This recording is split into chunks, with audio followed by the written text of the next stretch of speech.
Hey guys, I wanted to remind you guys of the triangle mid-segment theorem for the review today. And I wanted to kind of do it myself because I can make it real simple for us.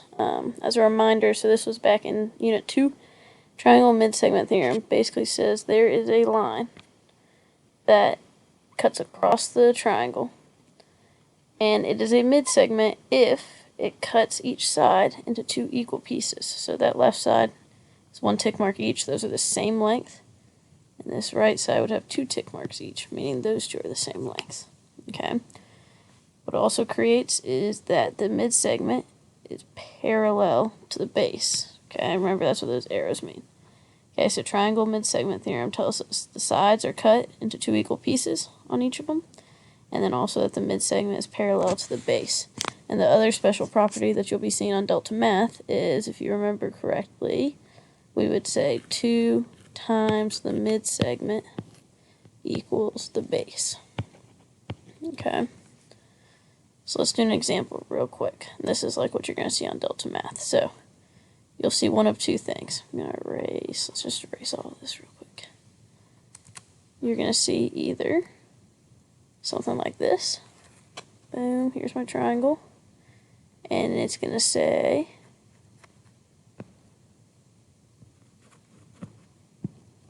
let's put letters on here, A, B, C, D. Now it might say AB is 2x plus 4 units, and CD is x minus 2 units, let's say.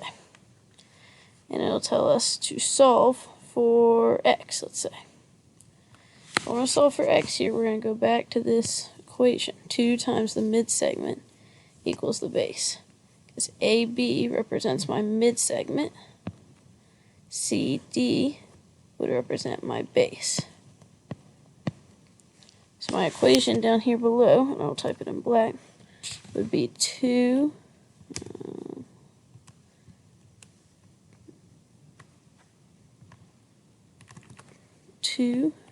no, I don't want that, I want black.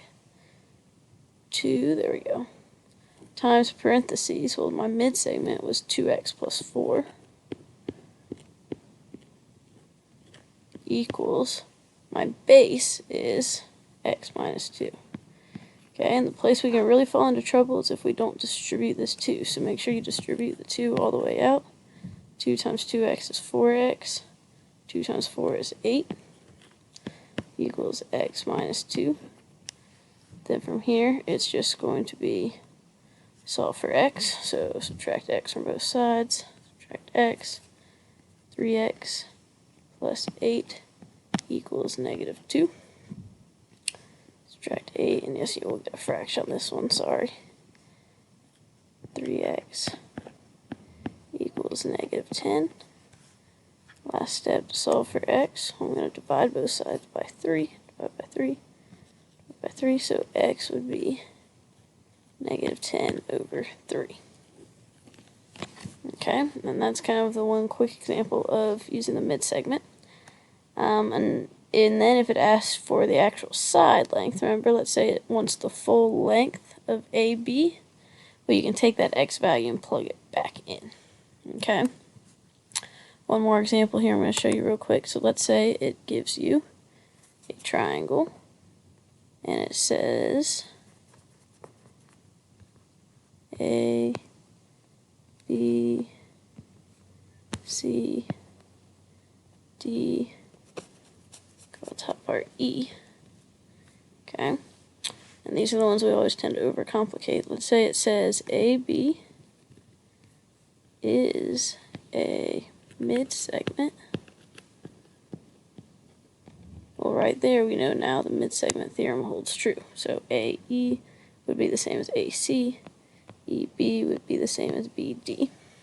Okay, and the problem might say something like, well, AE is x plus 1 units.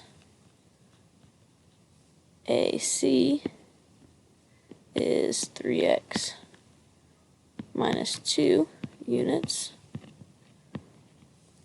Solve for x.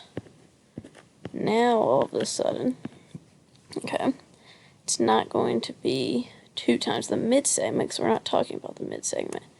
AE, right here in yellow, that's a side, and AC, here in green, that's also a side.